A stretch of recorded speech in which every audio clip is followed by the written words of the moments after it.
గ్రామ శాఖ అధ్యక్షులు కాశీరామ్ రాజజెండా సాయి అన్న గారు, అట్లనే మాజీ సర్పంచ్ రాఘమణి గారు, పాశం కుమార్ గారు మొదటి నుంచి ఉద్యమంలో ఉండి మరి అందరినీ జరగలాడిస్తారు కుమారన్న అట్లనే అనేక మంది నాయకులు ఆమెరుడు పాయసునుడు మైనార్టీ నాయకులు హిందూ నాయకులు అందరూ కూడా కలిసి ఇవాళ మరి స్వాగతంతో గ్రామంలో మహిళలందరూ వచ్చి మంగళారతులు ఇచ్చి ఎదుర్కొని తీసుకొచ్చింది.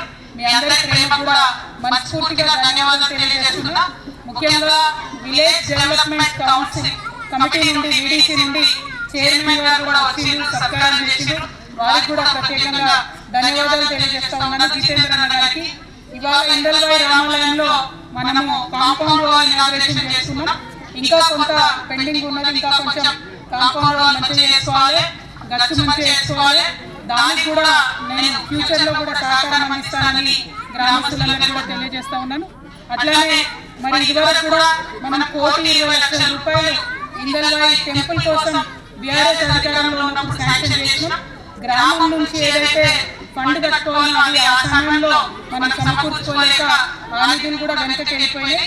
కానీ ఫ్యూచర్ లో తప్పకుండా మళ్ళీ ఆ పోయినటువంటి 1,20,00,000 కూడా తెప్పించుకోవడానికి నా వంతు ప్రయత్నం నేను చేస్తానని సందర్భంగా తెలియజేస్తున్నా. లోపల అయ్యగారు కూడా చెప్పిండు, ధూపదీప నైవేద్యంలో నాది యాడ్ కాలేదని చెప్పిండు. దానికి తక్షణమే నేను యాడ్ చేయించేటటువంటి ప్రయత్నం చేస్తానని కూడా ఈ సందర్భంగా తెలియజేస్తున్నా. అభివృద్ధికి సంబంధించి అనేక అంశాలు పెండింగ్ ఉన్నాయని చెప్తున్నారు. వాటిలో కూడా మీ ఎమ్మెల్సీగా నేను శ్రద్ధ పెట్టి పనిచేస్తానని తెలియజేస్తూ మరి ఇక్కడికి వస్తే ఆడపిల్లలందరూ కూడా మీరు ఆనాడు బతుకమ్మకు వచ్చిందంటే మళ్ళా ఇదే రావడం అని చెప్తున్నారు. చాలా సంతోషం, చాలా ఆనందం.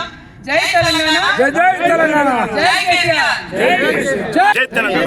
ఇవాళ ఇందల్వాయి గ్రామంలో శ్రీ సీతారామచంద్ర స్వామి ఆలయంలో మరి దర్శనం చేసుకోవడం జరిగింది. గ్రామస్తులందరినీ కూడా కలిసి మొత్తం ఊరంతా కళ్ళెదిరుగుతూ వచ్చి దర్శనం చేసుకున్నాం. చాలా సంతోషం. అంతటి అదృష్టం నాకు ఇచ్చినందుకు ఇందల్వాయి గ్రామస్తులందరికీ ముందుగా మనస్ఫూర్తిగా ధన్యవాదాలు తెలియజేస్తూ ఉన్నాను. వీడీసీ మిత్రులందరూ కూడా వచ్చినారు, వారందరికీ కూడా ధన్యవాదాలు తెలియజేస్తూ ఉన్నాను. ఇందల్వాయి రామాలయం అంటే పేరెన్నిక కలిగినటువంటి రామాలయం. అందుకోసమే మరి ఇక్కడ కాంపౌండ్ వాల్ సరిగ్గా లేదంటే మరి బీఆర్ఎస్ పార్టీ ఎమ్మెల్సీగా నేను ఇక్కడ ఉన్నాను కాబట్టి ఎమ్మెల్సీ నిధుల నుండి నేను ఇక్కడ ఇదివరకు కొంత అమౌంట్ ఇవ్వడం జరిగింది. ఇంకా కూడా కొంత కాంపౌండ్ వాల్ పెండింగ్ ఉన్నది. అట్లానే గచ్చు కూడా మంచిగా లేదు, నడుస్తుంటే ఇబ్బంది అవుతుంది. కాబట్టి రామాలయంలో మిగతా పనుల కోసం కూడా నా వద్ద ఉన్నటువంటి ఇంకా ఫండ్స్ కూడా ఇస్తానని చెప్పి సందర్భంగా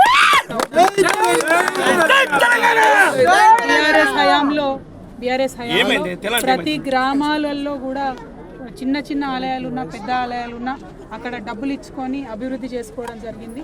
అనేకమైనటువంటి డబ్బులు నిధులు 2,000 కోట్ల పైచిలుకు నిధులు కేసీఆర్ గారు అన్ని గ్రామాల్లో ఉన్న పురాతన ఆలయాలను మంచిగా చేసుకోవడానికి ఇవ్వడం జరిగింది.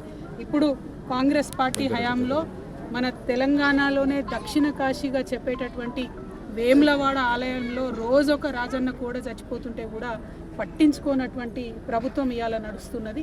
మరి ఆ వైఖరి పోవాలి. తెలంగాణ దేవాలయాల మీద గౌరవం ఉంటే తక్షణమే ముఖ్యమంత్రి రేవంత్ రెడ్డి గారు వేములవాడలో చనిపోతున్నటువంటి కోడెల విషయంలో సీరియస్గా తీసుకోవాలి. అవి భక్తులు ఇచ్చేటటువంటి కోడెలు, భక్తులు ఎంతో సెంటిమెంట్తోని తమ పిల్లలు బాగుండాలని చెప్పి వేములవాడవే కోడలు కట్టేస్తారు. నా కొడుకు కూడా, చిన్న కొడుకు కూడా నేను పోయి కోడే కట్టేసిన. అంత సెంటిమెంట్ ఉంటుంది తెలంగాణలో వేములవాడలో కోడే కడితే. అటువంటి కోడలు చచ్చిపోతే ఆ కోడలు కట్టినటువంటి భక్తులు వారి మనోభావాలు కూడా దెబ్బతింటాయి. కాబట్టి ఖచ్చితంగా ముఖ్యమంత్రి గారు శ్రద్ధ చూపించి ఆపాలి. ఎందుకంటే గత 15 రోజులుగా వరుస పెట్టి వింటున్నాం, రోజు 4-5 కోడలు చచ్చిపోతున్నాయి వేములవాడలో. ఇది మనకు మంచిది కాదు, రాష్ట్రానికి మంచిది కాదు. తప్పకుండా ఈ విషయంలో ప్రభుత్వం శ్రద్ధ పెట్టాలని ఈ సందర్భంగా డిమాండ్ చేస్తూ మరి తెలంగాణలో అనేకమైనటువంటి ఆధ్యాత్మిక క్షేత్రాలు ఉన్నాయి. వాటన్నిటి అభివృద్ధికి కూడా బీఆర్ఎస్ పార్టీ కట్టుబడి ఉన్నది. ఇదివరకు కూడా నిధులు ఇచ్చినాం, మళ్ళీ వచ్చేది మన ప్రభుత్వమే, మళ్ళీ కూడా నిధులు ఇస్తామని ఈ సందర్భంగా తెలియజేస్తూ ఉన్నాము. Thank you. జై తెలంగాణ.